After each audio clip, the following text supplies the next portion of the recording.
हनुमान जी अत्यंत ही क्रोधित मुद्रा में तीव्र गति से देवलोक की तरफ जा रहे थे।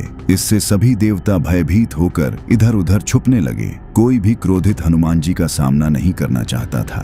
तभी हनुमान जी ने अपनी दिशा यमलोक की तरफ मोड़ दी और यमलोक के द्वार पर पहुंचकर यमराज को पुकारने लगे। क्रोधित हनुमान जी की गर्जना सुनकर यमराज अपने शक्तिशाली यमदंड के साथ बाहर आए और जिस यमदंड से संसार में कोई भी बच नहीं पाया, उस यमदंड से यमराज ने हनुमान जी पर प्रहार कर दिया। दरअसल गंधमादन पर्वत की कंदराओं के बीच माता अंजना के कमरे में एक भयानक सन्नाटा पसरा हुआ था। बालक हनुमान अपनी माँ के पास बैठे थे, पर आज उनकी माँ की सांसें अत्यंत धीमी थीं और शरीर ठंडा पड़ रहा था। हनुमान जी की कांपती हुई आवाज गूंजी, माँ आंखें खोलो माँ। माता अंजना ने बड़ी कठिनाई से अपनी आंखें खोली और अपने पुत्र के गालों को छुआ। उनका स्वर एक धीमे स्पंदन जैसा था, वत्स मेरा समय आ गया है, अब मुझे जाना होगा। नहीं माँ नहीं, हनुमान चीख उठे, आप मुझे छोड़कर कहीं नहीं जा सकती। परंतु विधि का विधान अटल था। अगले ही क्षण माता अंजना का शरीर निश्चल हो गया, उनकी सांसें थम गईं। यह देखते ही बालक हनुमान की आंखों में प्रलय की ज्वाला धधक उठी।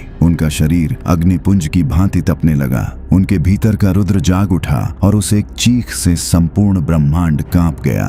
किसने साहस किया मेरी माँ को मुझसे छीनने का? कौन है वो जो मेरी माँ को ले गया? क्रोध और पीड़ा से भरा बालक हनुमान खड़ा हुआ, पर अब वह केवल एक बालक नहीं बल्कि स्वयं महाकाल का रूप ले चुका था। उनकी भुजाएं फरकने लगीं तथा आंखों से विद्युत की कौंध निकलने लगी। उनके शरीर का तेज सहस्त्र सूर्यों को भी फीका कर रहा था। तभी बाल हनुमान जी ने गर्जना करते हुए कहा, यदि मेरी माँ नहीं तो यह सृष्टि क्यों, यह ब्रह्मांड क्यों? कौन है वह मृत्यु का स्वामी? आज या तो मेरी माँ लौटेगी या इस ब्रह्मांड से काल का अंत होगा। और अगले ही पल उन्होंने पृथ्वी से ऐसी छलांग लगाई कि आकाश फट गया। उनकी गति प्रकाश से भी तीव्र थी। उन्होंने बादलों को चीर दिया और देवलोक की ओर बढ़ने लगे। देवता उनके प्रलयंकारी रूप को देखकर भयभीत होकर इधर उधर छिपने लगे। इंद्र का सिंहासन डोल गया, वायुदेव सहम गए। किसी में इतना साहस नहीं था कि वे उस क्रोधित अग्निपुंज का मार्ग रोक सकें। पर हनुमान जी का लक्ष्य देवलोक नहीं था। उन्होंने अपनी दिशा बदली और अंधकार से घिरे यमलोक की ओर मुड़ गए। यमलोक के द्वार पर पहुंचकर उन्होंने ऐसी गर्जना की कि यमपुरी की नींव हिल गई।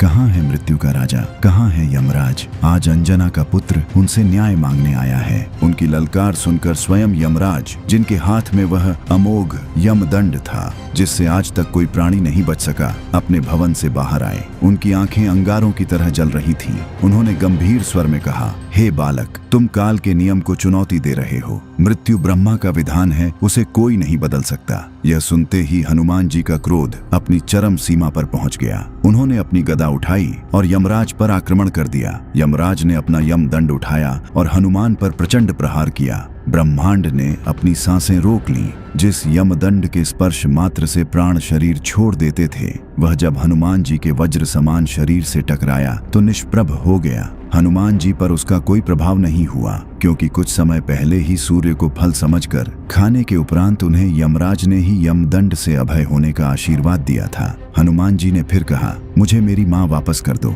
पर यमराज ने जब मना किया तो हनुमान जी ने अपनी गदा से ऐसा प्रहार किया कि यमलोक की धरती कांपने लगी। तीनों लोकों में हाहाकार मच गया। ब्रह्मांड का संतुलन बिगड़ने लगा। यह देख स्वयं परमपिता ब्रह्मा यमलोक में प्रकट हुए और कहा, रुको हनुमान, तुम्हारा क्रोध सृष्टि के नियमों को भंग कर रहा है। इस पर हनुमान जी ने उत्तर दिया, मुझे मेरी माँ चाहिए, मेरी माँ वापस कर दो, मैं चला जाऊंगा। पर ब्रह्मा जी ने कहा, यह सृष्टि के नियम के विरुद्ध है, तुम वापस जाओ। तब हनुमान जी अत्यंत ही दुखी होकर जोर जोर से रोने लगे। उनके रोने की ध्वनि इतनी तीव्र थी कि तीनों लोग कांप उठा।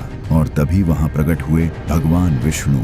और तब भगवान विष्णु ने माता अंजना के प्राण हनुमान जी को सौंप दिया। जैसे ही हनुमान जी माता अंजना के पास पहुंचे, वो दिव्य प्रकाश रूपी प्राण माता अंजना के निश्चल शरीर में प्रविष्ट हुआ और माता अंजना के मुख से पहला शब्द निकला, हनुमान।